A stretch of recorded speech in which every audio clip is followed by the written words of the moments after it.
참조하시기 바랍니다. 하나님 말씀을 공독하겠습니다. 에레미야 6장 1절에서 9절 말씀입니다. 느헤미야 6장 1절에서 9절 말씀입니다. 733페이지 느헤미야 6장 1절에서 9절 말씀입니다. 한 절씩 교독하겠습니다. 산발락과 도비아와 아라비아 사람 게셈과 그 나머지 우리의 대적이 내가 성을 건축하여 그 퇴락한 곳을 남기지 아니하였다 함을 들었는데 내가 아직 성문에 문짝을 달지 못한 때라.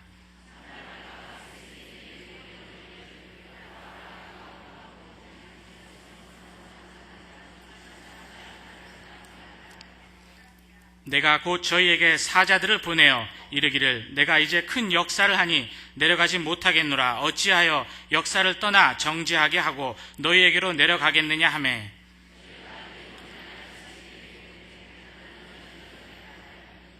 산발랏이 다섯 번째는 그 종자의 손에 봉하지 않은 편지를 들려 내게 보내었는데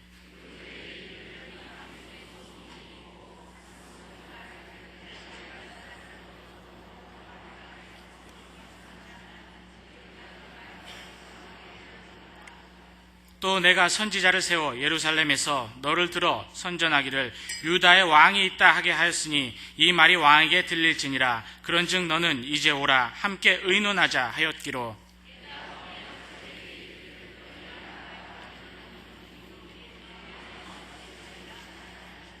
다 같이 읽겠습니다. 이는 저희가 다 우리를 두렵게 하고자 하여 말하기를 저희 손이 피곤하여 역사를 정지하고 이루지 못하리라 함이라. 이제 내 손을 힘있게 하옵소서 하였노라. 아멘.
네, 오늘 크리스마스 찬송을 메들리로 들으니까 너무 기분이 좋으시죠?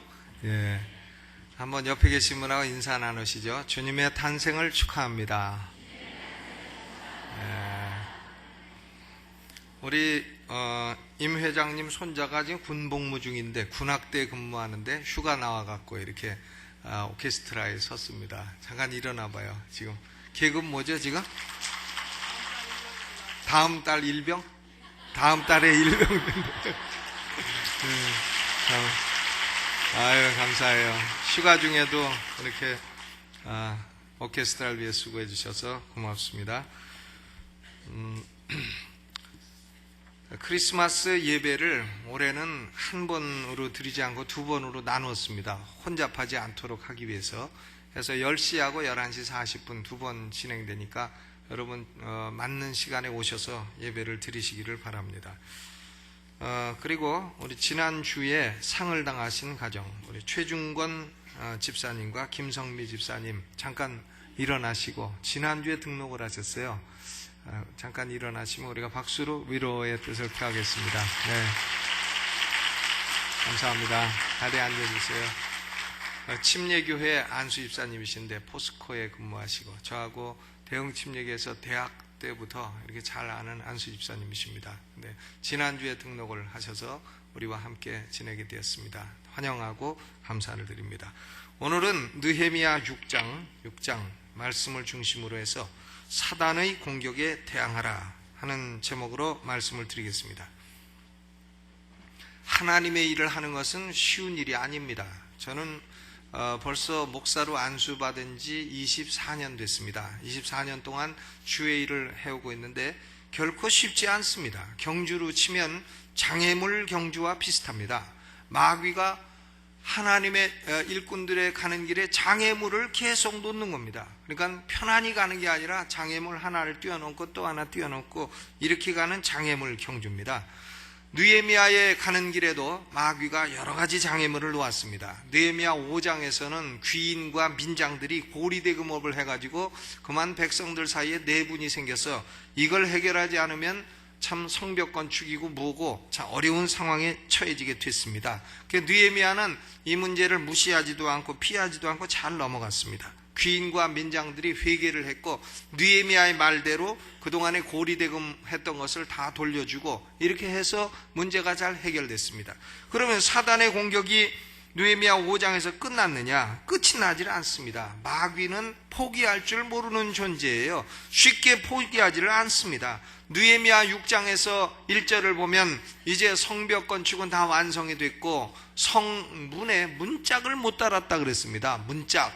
그러니까 문짝만 달면 이제는 끝나게 되는 것이니까 마귀가 막바지에 또다시 강력한 공격을 개시했습니다.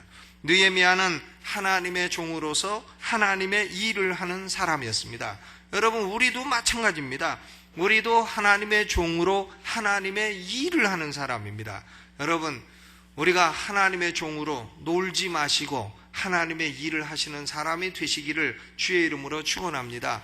아이고, 나한테 일을 안 먹여서 못합니다. 그러지 마세요. 기도도 다 일이고 다 직장 나서 부지런히 돈 벌어서 하나님의 일을 위해서 헌금을 드린 것도 하나님의 일이고 그렇습니다. 저는 만약에 목사가 안 됐으면요 돈을 많이 벌어서 교회를 많이 세웠을 것 같습니다.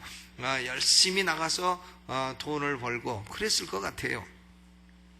그런데 느헤미야는 하나님의 종으로 하나님의 일을 하는 사람이었기 때문에 사단이 공격을 했습니다.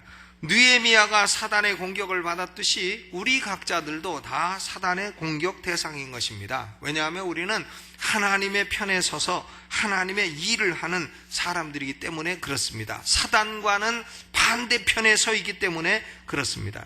느헤미야 6장을 통해서 사단은 어떻게 공격하고 우리는 어떻게 이길 수 있나 하는 것을 살펴보고자 합니다. 먼저 사단이 공격하는 대상이 누구냐? 대상은 한마디로 말해서 지도자입니다. 지도자. 사단은 지도자를 공격한다. 그러니까 권투할 때도 어디를 때리면 점수가 제일 많으냐 하면 머리를 때리면 점수가 제일 많죠. 여기 이걸 후쿠라고 하든가 이걸 한 대 때리면 점수가 제일 많이 올라가는 겁니다. 머리를 공격하면 그것이 최상의 점수예요. 그러니까 사단도 머리를 공격합니다. 유다 백성 전체를 다 공격하지 않아요. 그러면 사단이 얼마나 바쁘겠어요.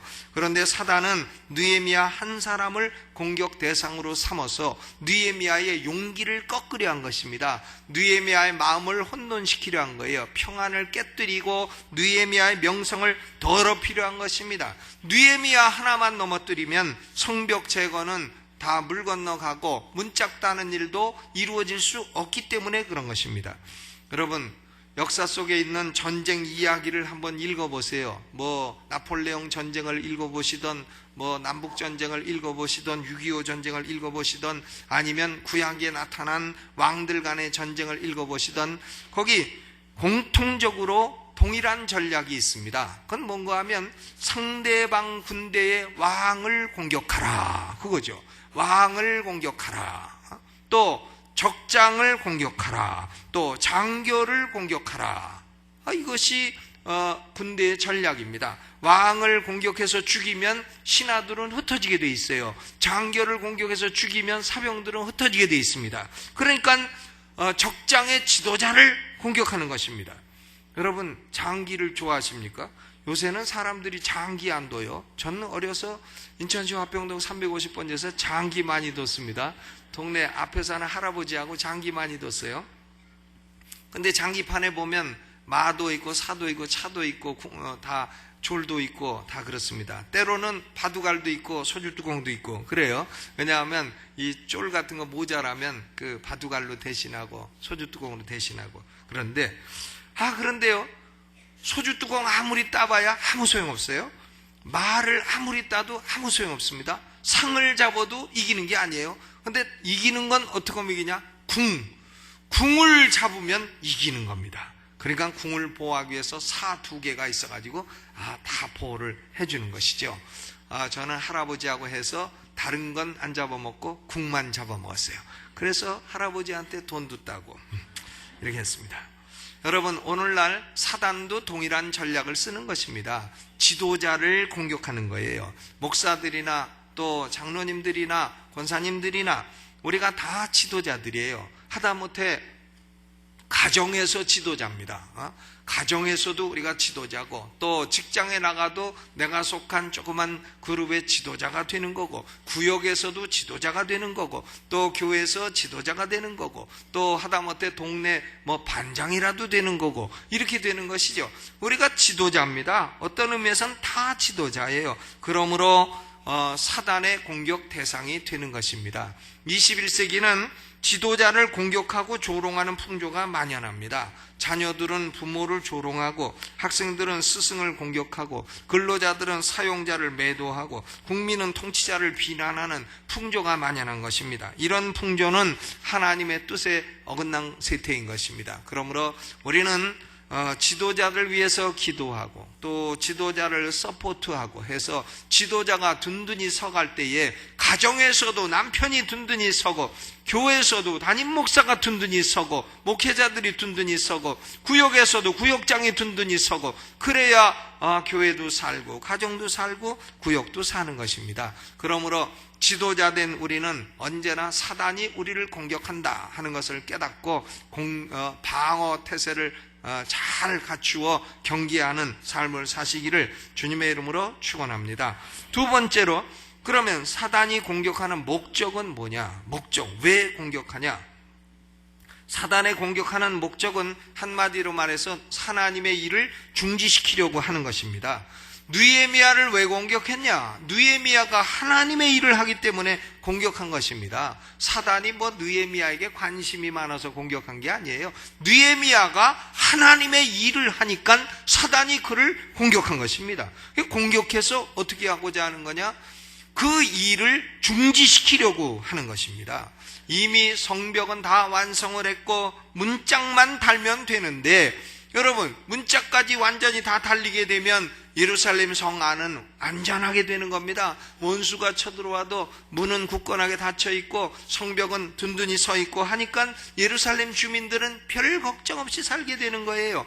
그러므로 문짝을 아직 안 달았다 하니까 사단이 마음이 급해진 것입니다. 야, 저거 문짝 달면 큰일이다. 문짝을 못 달게 하자 해서 총 공격을 감행한 것입니다. 문짝 다는 일을 중지시키고자 했던 것입니다. 느헤미야가 이 사실을 잘 알고 있었어요. 그래서 사단이 공격하는 목적이 9절에 보니까 역사를 정지하고 이루지 못하리라 함이라. 내 손을 피곤하게 만들어서 역사를 정지시키려 했다 하는 것이죠. 사단은 우리 안에서 역사하는 하나님의 일을 중지시키려 하는 것입니다. 기도를 못하게 만들고 성경 읽기를 중단하게 만들고 예배를 중지시키게 하고 전도를 못하게 만들고 영적으로 성장하는 일을 방해하려고 합니다. 심지어는요, 찬송가 부를 때도 가사도 틀리게 만들어요. 우리가 오늘 찬송가 122장 그 찬송을 우리 성가들을 통해 들었죠. 참 반가운 신도요 다 이리 와서, 거기 후렴이 엎드려 절하세요, 엎드려 절하세요. 근데 미국 사람들이요, 이게 가사가 Oh come let us adore him, Oh come let us adore him 이렇게 되는 거예요. adore라고 하는 것은 경배한다는 거예요. 같이 와서 경배하자. 근데 이게요, 미국 애들 부르는 거 보면 바꿔서 부릅니다. Oh come let us ignore him, 와서 그분을 무시하자, 이렇게 바꿔서 불러요. 애들이 그렇게 바꿔 부른단 말이에요. 그러니까 심지어는 찬송가 가사도 바꾸게 만드는 겁니다. 우리가 예배를 아침에 올라가면 남편이 여보 날 좋은데 놀러 갑시다, 요거 사단의 역사인 거예요. 새벽에 일어나서 기도하려고 하면 애가 막 울었어 하면 남편이 와가지고 애는 우는데 무슨 기도냐, 애 전맥여라 이러면 이것도 애 우는 것도 역시 사단의 역사가 되는 것입니다. 뭐 헌금을 좀 하려고 하면 남편이 있다가 야 그거 요번에 주식 좋은 거 있는데 거기다 투자하게 달라, 이거 사단의 역사인 것이에요. 물러갈지어다 해서 딱 물리치시기를 주님의 이름으로 축원합니다. 사단은 또한 우리를 통해서 in us, 우리 안에 역사하는 것도 중지시키려 하고 through us, 우리를 통해서 하는 하나님의 일도 중지시키려 하는 것입니다. 교회를 세우고 선교하는 일을 중지시키려 하는 것입니다. 그러므로 사단의 공격을 이기는 방법은 간단해요. 우리의 기분에 상관없이 계속해서 하나님의 일을 하는 겁니다. 세상에 기도하고 싶어서 기도한 사람이 얼마나 되겠어요. 기도하기 싫어도 앉아서 하고, 성경 읽기 싫어도 앉아서 읽고, 또 예배 올 때에 참 딴 데 갈까 하는 유혹이 나도 예배를 오고, 전도하기 싫어도 전도하고, 선교하기 싫어도 전도하고 선교하고, 이렇게 우리의 기분에 상관없이 계속해서 keep on going 계속 주의 일을 하는 것입니다. 여러분 중지하지 마시고 계속 하시기를 주의 이름으로 축원합니다. 제가 보니까 우리 대한민국은요, 교회 나오다가 중지하고 안 나오는 사람들이 너무나 많아. 전도하는 것도 중요하지만 나오다가 중지하는 사람을 잘 인도하는 게 너무나 중요합니다. 중지했어요. 왜 중지했냐? 사단이 공격해서 거기 져서 넘어져서 지금 중지하고 있는 것입니다. 사단의 공격 목적은 뭐냐? 중지하게 하는 것이라. 그러니까 박정희 대통령은 중단 없는 전진이라, 아주 훌륭한 말을 쓰지 않았어요? 다 한번 해보시죠. 중단 없는 전진. 계속 중단하지 마시고 앞으로 나가시기를 바랍니다. 세 번째로, 사단이 공격하는 방법은 뭐냐? 방법은요, 거짓말을 이용하는 겁니다. 거짓말. 사단은 처음부터 거짓말쟁이에요.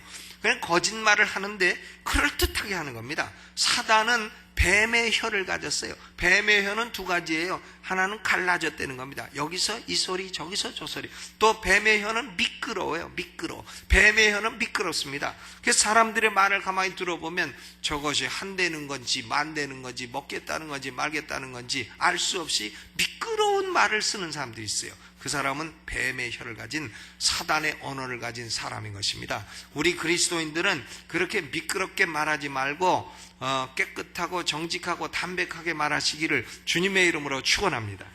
저는 매끄러운 언어보다는 담백한 언어를 좋아하는 것이에요. 여기 사단은 느헤미야 6장에서 세 가지 거짓말을 이용하고 있습니다. 1절로부터 4절까지는 거짓된 우정을 이용하고 있습니다.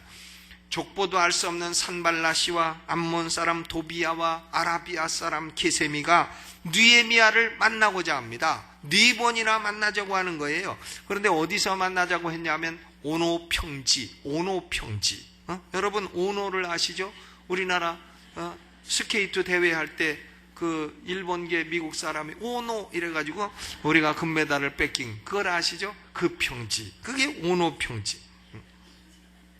이 오노 평지에서 4번이나 만나고자 하면서 산발라시 도비야가 말하는 겁니다. 야 느헤미야야, 우리가 뭐 싸울 필요가 뭐가 있겠냐? 우리가 너희하고 원수 될 일이 뭐가 있겠냐? 서로 만나서 오해도 좀 풀고 또 이해도 좀 하고 또 서로 대화를 통해서 문제를 풀어나가자는데 뭐 나쁠 것이 있겠느냐? 말도 못하냐? 대화를 하자, 대화를. 그러니까 오노 평지로 와라, 이렇게 얘기한 거예요. 아주 뱀 같죠? 말이 미끄럽습니다. 그런데 느헤미야는 이런 제안을 단칼에 거부합니다. 왜냐? 저 사람들이 대화하려고 하는 게 아니라 사실은 나를 평지로 불려서 해치려고 하는 거다 하는 음모를 딱 알고 있었기 때문에 그렇습니다. 느헤미야의 말은 이겁니다. 너희들하고 나하고는 아무런 공통점도 없다. 무슨 대화를 하냐? 나는 주의 일을 하고 너는 주의 일을 반대하고, 그런데 무슨 오해가 있냐? 아무 오해도 없고 대화할 필요도 없고 나는 주의 일을 하고 너는 계속 주의 일을 반대하면 튀는 거다. 고로 대화할 이유가 없다 하고서 대화를 단칼에 거부했던 것입니다. 여러분, 느헤미야의 판단은 옳은 것이었어요. 여러분, 대화라고 다 좋은 게 아니에요. 이단자들이 와가지고요, 요런 뱀의 혀를 가지고 말합니다. 강남중앙 침례교회 다니세요? 예. 아유, 우리하고 성경 공부 좀 하면 어떨까요? 성경 좀 공부하자는데 나쁠 거 있을까요? 대화 좀 하고 신앙의 문제를 나누고자 하는데 뭐 나쁠 거 있겠습니까? 우리 집에 커피 한 잔 했으니까 와서 드시고 대화 좀 하시죠. 대화. 그런데 이단자들이 이처럼 대화하자고 접근을 해도 대화하지 마시기를 바랍니다. 실상은 그들이 성도의 영혼을 해치려고 하는 것입니다. 여러분, 대화만 하는데 해가 없다고요? 그렇지 않습니다. 하와가 누구하고 대화하다가 인류를 원죄에 빠뜨렸게요? 뱀하고 대화하다가 그 대화 속에서 그만 하나님을 거역하고 인류를 원죄의 구렁텅이에 빠뜨린 것입니다. 저는 차를 타고 신방 다니다 보면 가끔 전봇대에 붙어있는 전화번호가 있어요. 080-060. 그거 보면은 뭐라고 써있냐면 대화 상대가 필요한 분, 만남 주선. 다 이렇게 됐다고요? 그러면 대화가 나쁘다고요? 예, 그런 사람들 만나서 대화하다가 보면 대화하는 가운데 오고 가는 눈빛 속에 싹트는 정분이라고 해가지고는 정분 나서 그만 바람나고 가정 망치게 되고 평판을 해치게 되고 이렇게 되는 것입니다. 그러니까 대화도요, 옳은 사람하고 해야 돼요. 악한 영에 지배받은 사람하고 대화하면 그 사람으로부터 악령이 흘러들어오고 영향을 받게 돼 있는 것입니다. 하와가 뱀과 대화하다가 인류를 이처럼 고통 속에 빠뜨린 것처럼 우리는 나쁜 대화, 거짓된 대화에 빠지지 마시기를 주님의 이름으로 축원합니다. 요한 2서 1장 10절로 11절에 보니까 누구든지 이 교훈을 가지지 않고 너희에게 나아가거든 그를 집에 들이지도 말고 인사도 말라. 그에게 인사하는 자는 그 악한 일에 참여하는 자임이니라. 여러분, 이단자들과는 성경이요, 만나지도 말고 집에 들이지도 말고 인사도 하지 말라 했어요. 인사하다가 잘못하면 대화가 시작돼 갖고 거기서 이단에 빠지는 역사가 나타나게 된다는 것입니다. 하니까 사단은 거짓된 대화라고 하는 전략을 쓴다 하는 것을 깨닫고, 대화도 항상 하나님 말씀이 충만한 사람, 그런 사람들과 한마디라도 대화를 해야 은혜가 임하고 복이 많은 줄로 믿으시기를 주님의 이름으로 축원합니다. 두 번째로 5절로 9절을 보면 사단은 거짓된 소문을 만들어내요. 소문. 느헤미야가 페르시아 왕을 모반하고 예루살렘에 성벽을 짓고 예루살렘에서 왕이 되려고 한다, 페르시아 왕을 모반하려고 한다, 이런 거짓 소문을 막 만들어냅니다. 나만 그런 게 아니라 남도 그러더라 해가지고 족보도 없는 인간 이름을 하나 대고, 그 인간도 그러더라 해가지고는 자신의 그 말에다가 레퍼런스를 탁 달아놓습니다. 여러분, 이것이요 얼마나 느헤미야에게 치명타를 주는 소문이에요. 만약에 이걸 페르시아 왕이 들어보면, 아하수에로 아닥사스 왕이 들으면 어떻게 생각하겠어요? 야, 그거 성벽 건축한다고 해서 보내놨더니 왕이 되려고 하냐? 이 친구를 내가 고약하게 여기고 잡아와야 되겠다, 이러지 않겠습니까? 그러니까 얼마나 이런 나쁜 소문은 느헤미야에게 타격을 주고 어려움을 주겠습니까? 마귀는 처음부터 중상모략의 선수입니다. 중상모략의 선수예요. 하와 앞에서 하나님을 중상모략했습니다. 하와에게요, 야, 선악과를 먹지 못하게 한 게 너희 유익을 위해 그런 줄 아냐? 아니다. 선악과를 먹으면 너도 하나님같이 되니까 하나님이 그걸 싫어서 못 먹게 한 거다. 이렇게 하나님을 중상모략을 한 것입니다. 마귀는 하나님의 백성을 중상모략하고 거짓된 소문을 만들어내고 또 거짓된 소문의 전달자가 되게 합니다. 소위요 카더라 통신, 요걸 이용해서 지도자들을 넘어뜨리려 하는 것입니다. 그러니까 우리 성도들은 딱 알아야 될 게 있어요. 자기 눈으로 확인한 바가 아니면 거짓된 소문에 넘어가지 마시기를 주의 이름으로 축원합니다.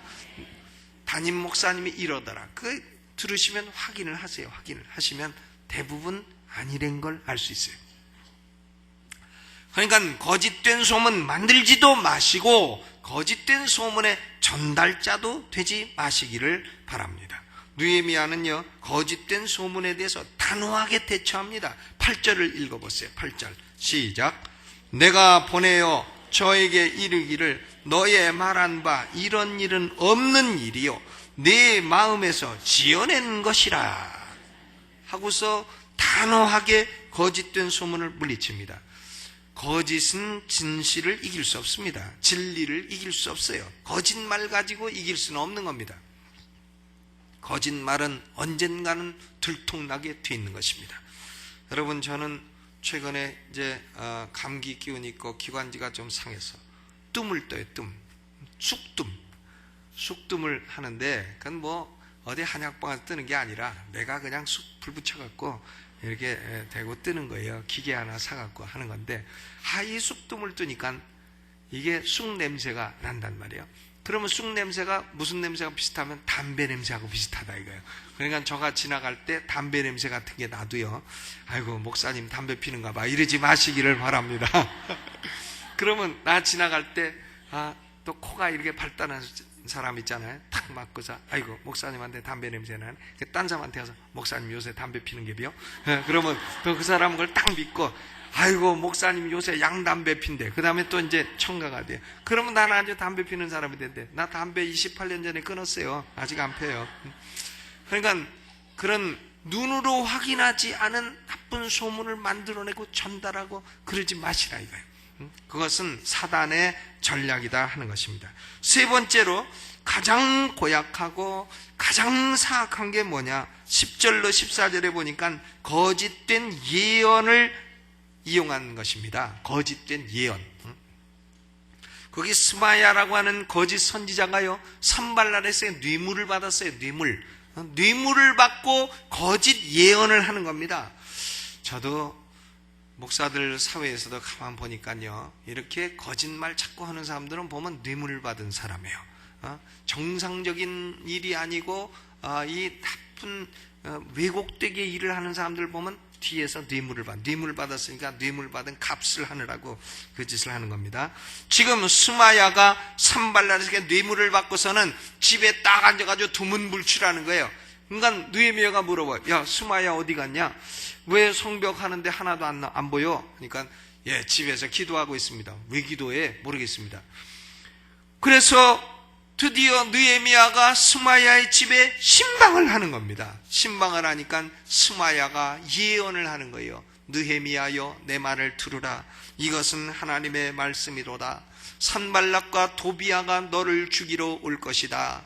그런데 너는 살 수 있는 길이 있다. 성전에 가서 성소에 가서 숨으면 너는 살 것이다. 그러므로 죽지 말고 성소에 가서 숨어라. 아주 그럴듯한 예언이에요. 그런데 느헤미야는 딱 생각합니다. 하나님의 성소는 제사장만 들어갈 수 있지 느헤미야 같은 제사장이 아닌 사람은 들어갈 수 없다는 것이 하나님의 말씀이거든요. 하니까 느헤미야는 딱 분별해서 야, 이것은 하나님께로 온 말이 아니로다. 저는 하나님의 보내신 바가 아니로다 하고서는 나는 성소에 들어가지 않겠다. 딱 거짓 예언을 물리친 것입니다. 사랑하는 성도 여러분, 오늘날 아무리 신령한 사람이 신령한 척하며 예언을 할지라도 여러분은 미혹되지 마시기를 주님의 이름으로 축원합니다. 성경과 어긋나는 예언은 모두 다 거짓말이에요. 성경과 어긋나는 예언은 다 거짓말이에요. 그러니까 예언에 미혹되지 마시라고요. 예언이 대부분이 점치는 것이지. 여러분, 우리 아이가 고3인데 요번에 서울대학 붙겠습니까? 예언 받으러 가자. 그런 거 다니지 마시라고요. 우리 남편이 사업을 했는데 잘 될까요? 예언 받으러 가자. 그런 거 다니지 마시라고요. 제가 알려드리죠. 공부 열심히 해서 점수 잘 받았으면 서울대학 합격하고 못 받았으면 떨어집니다. 그리고 여러분 남편이 사업을 하는데 지혜롭게 하고 똑똑하게 하고 그동안 경험이 많고 부지런히 잘하면 성공합니다. 그러나 지혜롭지 못하고 똑똑하지 못하고 해서는 안 될 일을 하면 실패하는 것입니다. 복채 내시오. 왜 예언을 받으러 다니냐고요? 점쟁이 다니지 마세요. 우리 가까운 친척 한 사람이 어떤 문제를 가지고 점쟁이를 6번 찾아갔대요. 6번. 우리 본관 아니고 한데 6번 갔는데요. 6번 점쟁이의 말이 똑같더래. 똑같은데 사실은 나중에 보니까 가짜로 판명이 났대. 그래가지고 그 다음부터는 아이고 내가 예수 믿어야지. 얘는 점쟁이 말 믿어서 안 되겠다고 마음을 딱 돌이켜서 그때부터 교회 나오기 시작해요. 점쟁이 간판만 보면 이제는 딱 돌이켜요. 저런 사기꾼, 가짜, 해산몽개, 말미잘 하면서 거기 미혹되지 않습니다. 여러분, 예언은요, 성경이 예언이에요. 성경이 예언입니다. 성경은 뭘 예언하고 있냐? 예수님이 재림하신다는 걸 예언하고 있어요. 예수님이 다시 오신다는 걸. 다시 오시면 어떡하냐? 예수를 믿고 하나님의 일에 충성하고 바르게 산 사람은 상을 주시고, 그리고 하나님의 일을 제대로 안 한 사람은 상을 안 주시고, 하나님을 대적한 사람은 벌을 주시고, 이런 되는 겁니다. 그게 예언이죠. 명백한 예언이에요. 그러니까 우리는 이 땅에 살며 예수 믿고 하나님을 섬기고 수종 들고 사랑하고 하나님의 일을 하면 예수님 오실 때 잘하였도다, 착하고 충성된 종아 하면서 상급이 있을 것입니다. 그 이상의 다른 예언 필요하십니까? 우리 막내가 고1인데요. 지난번 주에 시험했어요. 시험을 어떻게 하면 잘 보느냐. 제가 원리를 가르쳐 줬습니다. 여러분, 시험 잘 보는 원리는요, 간단해요. 5시간 공부하면 5시간만큼 점수 맞아요. 10시간 공부하면 10시간만큼 점수 맞아요. 20시간 공부하면 20시간만큼 점수 맞아요. 5시간 공부하고 20시간 공부한 사람 점수를 맞으려고 하는 건 도둑놈 심보다. 심은 대로 거두는 것이 하나님의 법칙이지 심지 않은 걸 거두려 하는 것은 옳지 않다 이겁니다. 그러므로 우리는 거짓된 선지자가 많은 21세기에 거짓된 예언에 미혹되지 마시기를 바랍니다. 저는 어떤 분 보면 예배 중에요, 갑자기 주께서 내게 말씀하십니다 하면서 막 신령하게 표현하는 사람이 있어요. 그런 것은요 참 우스꽝스러운 코미디인 것입니다. 하나님이 설교 도중에 딴 말을 딱 설교를 끊고 주께서 임하여 말씀하여 이런 예언을 하시느냐고요. 하나님이 그렇게 무질서한 하나님이시냐 이거예요. 그러니까 그런 것은 코미디지요. 코미디. 저 화상이 무슨 코미디를 하는가. 그렇게 생각하셔야지 그것을 신령한 분이라 해서 따라다니지 마시기를 주님의 이름으로 축원합니다. 저는 여러분들을 인도할 때 다른 거 아닙니다. 성경 중심의 신앙생활을 하세요. 성경 중심의 신앙생활을 해야 신앙이 안정되는 겁니다. 무슨 은사 중심, 예언 중심 이런데 이 기도원 따라가고 저 기도원 따라가고 여기 가고 저기 가고 이 사람이요 저 사람이요 들으면 그것은 꼭 아편쟁이 같아가지고 한 번 예언으로 만족하지 않아요. 더 센 거, 더 센 거. 이게 아편과 같은 거예요. 그러니까 그렇게 헤매이지 마시고 성경 날마다 성경 읽고 기도하고 하나님 앞에 자신을 성결케 하고 이렇게 신앙생활을 해나가면 하나님이 평안케 하시고 축복을 주실 줄로 믿으시기를 주의 이름으로 축원합니다. 사단은 오늘날도 거짓된 대화와 거짓된 소문과 거짓된 예언을 가지고 성도를 해치고 하나님의 일을 중지시키려 합니다. 그러므로 우리 성도들은 경계하시기를 바랍니다. 네 번째로 그러면 느헤미야는 어떻게 사단의 공격을 이겨냈는가? 여기 느헤미야 6장에는 네 가지 분명히 느헤미야가 한 행동이 나타나 있습니다. 첫째로는 기도를 합니다. 수시로 기도하는 거예요.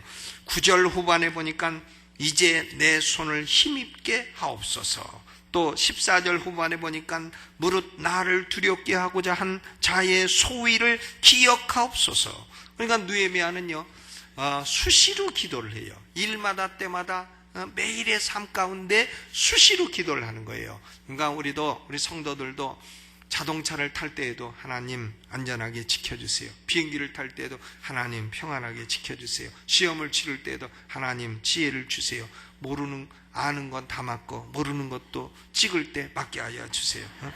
이렇게 수시로 기도를 해야 돼요. 또 장사하는 사람이 물건을 팔 때도 하나님 요번에 잘 팔 수 있게 해주세요. 이렇게 수시로 삶 가운데 기도를 했습니다. 느헤미야가 그렇게 해서 사단의 역사를 물리쳤습니다. 두 번째로 느헤미야는 자기 삶의 프라이어리티 우선순위를 명확히 했습니다.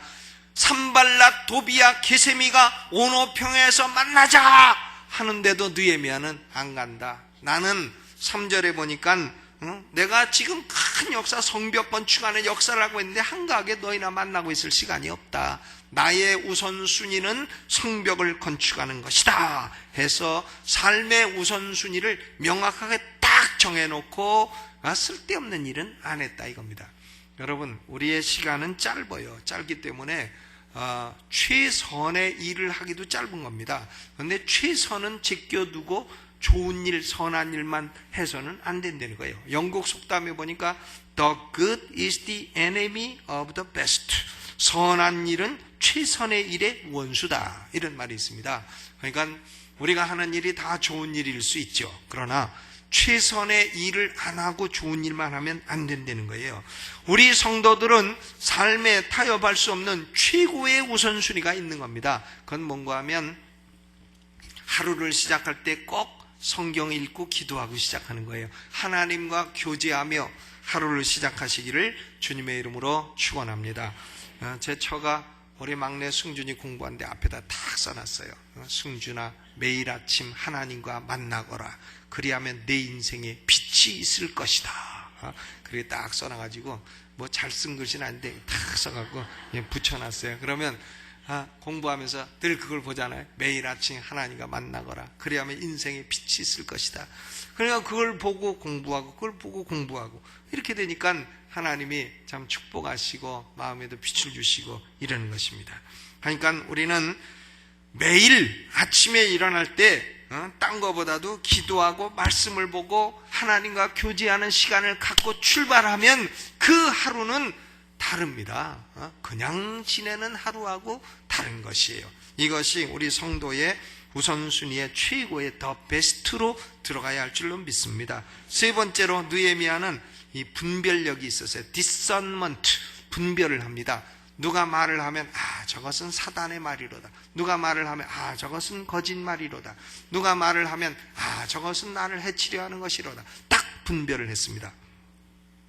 그러니까 어떤 사람은 참 착한데도 어느 사회에 가든 지도자가 못 되는 사람이 있어요. 그런 사람은 왜 그런가 하면 착하긴 착한데 분별력이 없어. 분별력이 없는 사람은, 착하지만 분별력이 없는 사람은 지도자 될 수 없습니다. 그 사람은 어디로 튈 줄 모르는 사람이 되는 거예요. 어디로 튈 줄 모르는 게 몇 가지 있다는데, 럭비공 어디로 튈 줄 모르고, 개구리 어디로 튈 줄 모르고, 또 주식 가격 어디로 튈 줄 모른다. 그리고 여자 맘도 어디로 튈 줄 모른다. 이런 것이 있다는데, 이 분별력이 없는 사람은요, 저 사람은 착해. 그래도 어디로 튈 줄 몰라요. 분별력이 없어서. 그러니까 분별이 없어요. 그냥 색깔 비슷하면 그냥 막 먹어요. 뭔지 모르고.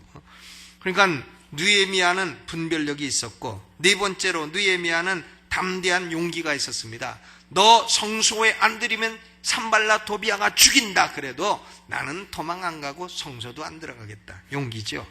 여러분, 우리가 지금 복음을 깨닫고 있어요. 예수 믿으면 천국 간다는 복음. 이것은요, 말틴 루터라고 하는 한 수도승이 로만 캐토릭과 그리고 신성 로마 제국의 황제에 대항해서 지켜낸 진리인 것입니다. 1521년 말틴 루터는 보름스 국회에 부름을 받았어요. 그래서 신문을 받습니다.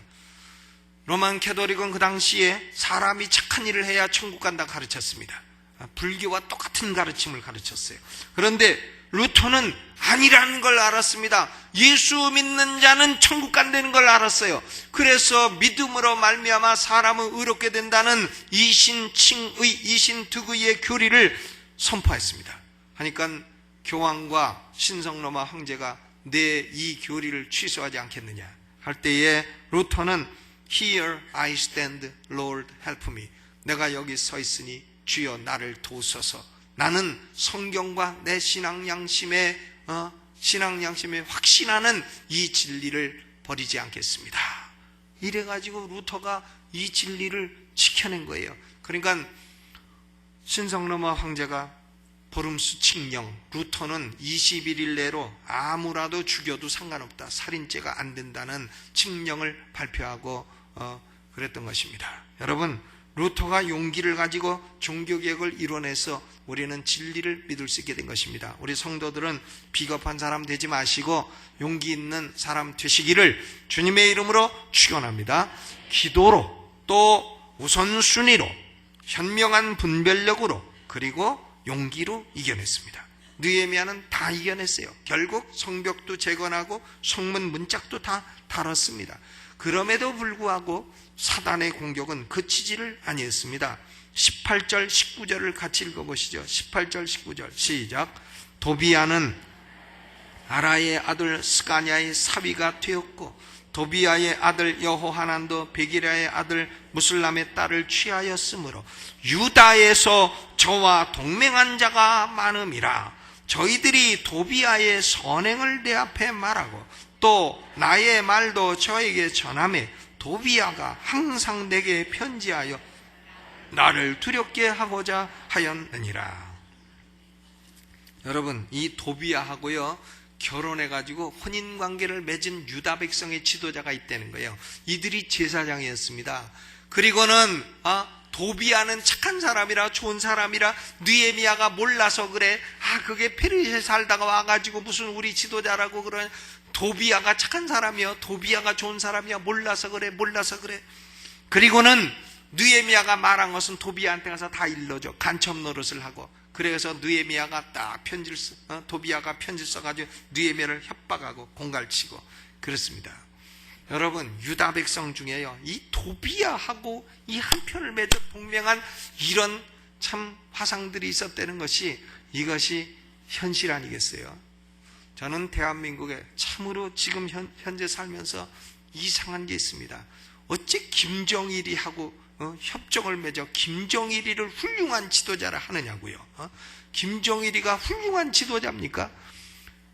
그 아버지와 함께 300만을 굶어 죽이고, 지금 그나마 또 시장에서 돈 벌어 살고자 하는 북한 백성들 돈을 화폐개혁인가 뭔가 해갖고 다 뺏어먹고, 이런 참 목사가 돼가지고 제가 구구단을 외울 수는 없습니다만은 이런 인간을 식견 있는 지도자라 하고 그들과 동맹하고 이렇게 합니까? 이건 완전 도비야 후손, 도비야 족속들이라 이거예요. 여러분, 우리 성도들은요, 옳고 그름을 분별해서 언제나 오른쪽에 서시기를 주님의 이름으로 축원합니다. 우리 성도의 삶은 이 생을 떠나 천국에 들어갈 때까지는 사단과 전쟁하는 겁니다. 죽을 때까지 사단은 우리를 공격하고 우리는 싸워 이겨야 되는 겁니다. 그런데 느헤미야 6장에서 저는 제일 좋은 귀절이 15절 16절이에요 15절 16절 같이 읽어보겠습니다. 시작. 성 역사가 52일 만에 엘룰월 25일에 끝남에 우리 모든 대적과 사면 이방 사람들이 이를 듣고 다 두려워하여 스스로 낙담하였으니 이는 이 역사를 우리 하나님이 이루신 것을 알미니라. 52일 만에 느헤미야는 성벽을 완성하였습니다. 52일. 그러니까 원수들이여 낙담을 아이고 이젠 틀렸다. 성벽도 재건되고 문짝도 달렸도다. 우리는 틀렸도다. 우리가 졌도다. 느헤미야가 이겼습니다. 여러분, 우리 성도들은 이 영적인 싸움에서요 절대 질 수 없습니다. 우리는 이기는 존재들이에요. 아멘. 안 싸우고 피하니까 지지. 싸우기만 하면은 우리는 이깁니다. 진리는 이기고 정의는 이기고 하나님은 이기는 분이에요. 언제나 우리는 이길 줄로 믿으시기를 주의 이름으로 축원합니다. 우리는 이깁니다. 성도들은 승리합니다. 우리는 망할 수 없습니다. 옆에 분하고 인사하죠. 우리는 망하기 다 틀렸습니다.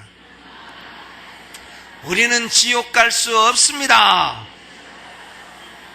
왜냐? 우리가 왜 승리하냐? 하나님이 우리와 함께 하시기 때문이에요. 하나님이 함께 하시기 때문. 하나님이 함께 하시면 우리는 이기는 겁니다. 성탄절은 다른 게 아니에요. 하나님이 우리와 함께 하시려고 이 땅에 오신 겁니다. 임마누엘, 임마누엘, 우리와 함께 계신 하나님이시로다 그랬습니다. 여러분, 하나님과 함께하는 생애가 되어 날마다 이기시고 끝까지 이기시기를 주의 이름으로 축원합니다. 오늘 오른손 들고 음악을 반주하는 중에 하나님, 내 인생은 이기는 인생이 될 줄로 믿습니다. 하나님, 사단의 모든 거짓된 예언, 거짓된 대화, 거짓된 소문, 거짓된 역사, 모든 중상모략을 다 물리쳐 이기게 하시고 끝끝내 승리하게 하여 주옵소서. 우리 오른손 들고 주여 한번 크게 부르고 통성으로 기도합니다. 주여!